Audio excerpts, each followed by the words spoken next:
So today we're going to learn about similar figures. Similar figures are figures that have the same size but not necessarily the same shape.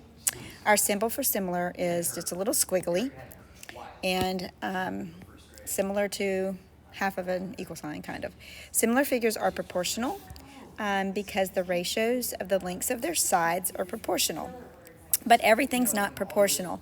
The angles are actually going to be the same or congruent. They're going to be equal in measure. And let me just illustrate that really quickly. If I have these two rectangles, okay, and never mind how bad they look, but we've got one that's small and one that's large. Clearly, the side length right here on the large one is larger than the side length of the smaller one. Let's just say it's double. Let's say this one is 3 inches and let's say this one's 6 inches. So, and if these are proportional, then if I say this side is 4 inches, well, since this was double, this also has to be double. So this will be 8. But my point here is that yes, the side lengths are proportional because this is larger, so obviously the side lengths have to be different. But look at the angles. I mean, we know by definition that a rectangle, no matter how large or small, has 90-degree angles. So this is what we mean here. The corresponding angles are congruent. This is a big difference, while the sides are proportional. Sides are proportional, angles are congruent. Just remember that. The matching angles are called corresponding angles because they're located in the same position on the two similar figures. The matching sides are called corresponding sides. Now, here's what we mean by that. If you look at this illustration below, this side here, AD, is corresponding to WZ. They're in the same location. And then this side here, AB, of course, that does not correspond to ZY. They're not in the same place. So AB corresponds to WX. And if you look down here, this is what that looks like when somebody writes it. This is kind of like a math sentence that says line segment AD is proportional or similar to WZ. AD and WZ. And then this one says that AB corresponds with or is similar to WX. Okay, and then you could, of course, say the same thing, BCXY and DCZY. That's what it means to be corresponding sides. As far as the angles, angle C corresponds with angle Y. That's what we're saying here. Angle C we're not saying that it's similar because it's not similar. It is actually equal. The side lengths are similar because they're proportional, but the angles are actually equal. Have to know the difference there. So therefore, two figures are similar if, by definition, this is the definition, the measure of the angles are equal and the ratios of the lengths of the sides are proportional. Okay? Now, I've got a helpful hint down here on the bottom of these notes that talks about identifying the side lengths by ordering them small, medium, and large. And I want to kind of give you an example of why I'm talking about that, because sometimes, your two triangles are not going to be side by side and look like, they're not going to look like little twins with one being a smaller and one being a larger. Let's say that this second one, instead of looking like that, let's just say that they've rotated it.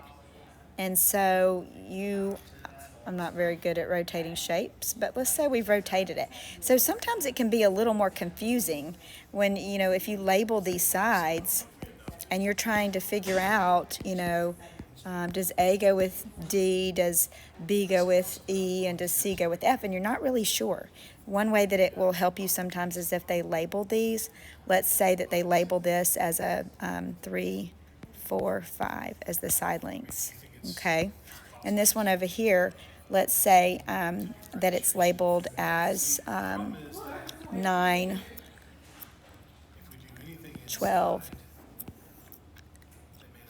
and 15, okay? So you would know that the 3, if they're proportional, the 3 would go with the 9 because it's the smallest, and that the middle number on this one is 4, the middle number on this one's 12, and then the largest is 5 and 15. And you're looking to see if they're proportional, and you say, well, 5 to 15 is a multiplier of 3. 4 to 12 is a multiplier of 3. And 3 to 9 is a multiplier of 3. Since they're all tripled, then you know that these are proportional side lengths. Okay, we're going to move to the second page of notes. And we're going to talk about identifying the corresponding sides.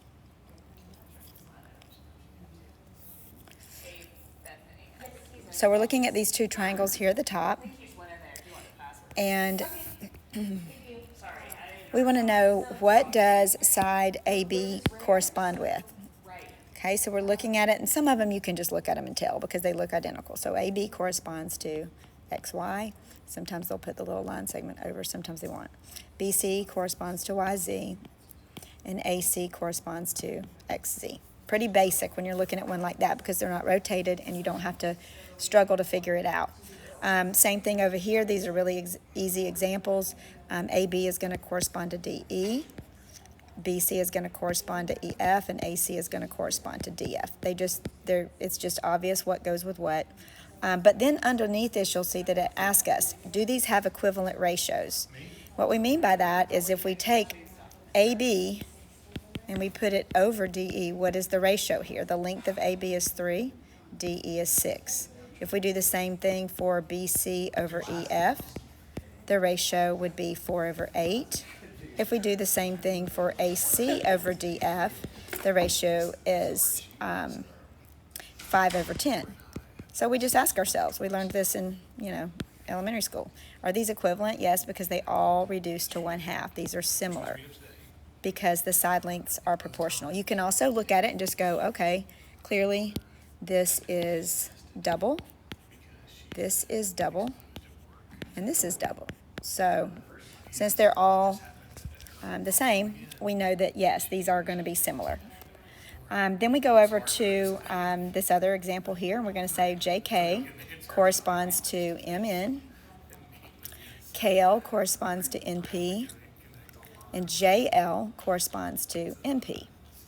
Now it's asking us, are these equivalent ratios? So we're going to do the same thing. We're going to do the side length of JK, which is 5, over MN, which is 6. Okay? And then we're going to write a ratio of this one over this one. KL is 7, NP is 8, and JL is 5, and MP is 6. So we've got 3 different ratios, and we're saying, are these equivalent? Well, obviously we know that these two are because they're the same. Okay, but hopefully you just know that even though 7 is 1 below 8, these don't produce the exact same ratio. It's going to be so similar. But if you put that in a calculator and you divide 7 divided by 8, you get 0.875. If you, in a calculator, divide 5 divided by 6, I don't have that one memorized, but 5 divided by 6 would be 0.833. So they are like so very close, but guess what? We cannot say they're similar because they are not exactly the same. So you're going to test those ratios to make sure that the side lengths are proportional in order to state whether these are similar or not. Okay, so I'm going to give you guys a couple of minutes. I want you to do number 8, number 9, exactly like we just did those two examples. You are going to set up the ratios and see if these are similar or not similar. So I'm going to pause the video and allow you to work on these two examples. Okay, so after pausing the video and working these examples here, let's discuss these really quickly. On number 8, if you write your ratios, 2 over 6, 4 over 8, 4 over 8, and 2 over 6, you ask yourself, are these equal? In other words, are these side lengths proportional? And clearly they're not. 2 of them are 0.3 and 2 of them are 0.5. If they're not all equal in ratio, then the side lengths are not proportional, so this would be not similar. Now you can also kind of use common sense sometimes and look at this and go, oh, well, I can, instead of writing the ratio, I can also see that from the small to the large, I'm multiplying by 3 here, but I'm multiplying by 2 here, and 2 here, but 3 here. So since some of them are multiplied by 2, some are multiplied by 3, those are not proportional. Now we move over to this one. This one is a better example for kind of understanding when they're not. Because if I just look at these and eyeball it, it's like, oh, these are probably proportional. They look pretty similar. So we've written the ratios. I've chosen the 7 corresponds to the 10.5, so we've written that as a ratio. We've written 3 over 4.5 as a ratio because these correspond, the 4 and the 6 and the 6 and the 9. So we're basically have 4 ratios here, and it's kind of like we're asking ourselves, it's like there's a question mark here in between. Are these going to be proportional? And so the best way to do that is just put it in your calculator, because when I look at these, I'm like, oh, they kind of look proportional. But when you actually work these out, you're correct. This is 0.6 repeater. 3 over 4.5 in your calculator is 6 repeater. All 4 of these are going to be 0.6 repeater. So in this case, these are all equal in value, so these are similar. Okay, so now we're going to move on.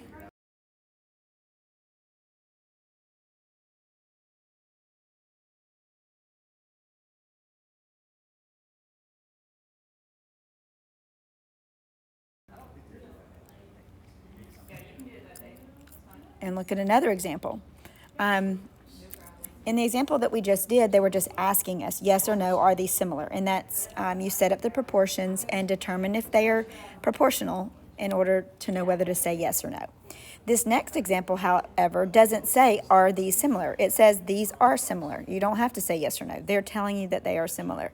But what they're wanting you to do is find a missing side length and a measure of an angle in one of the triangles. You're going to use the same idea. You're going to set up equal ratios of similar sides, but you're going to be solving for an unknown. So you're kind of turning this into like an algebra problem now. There's always going to be an unknown. There's going to be a variable, x, y, whatever you use as your variable.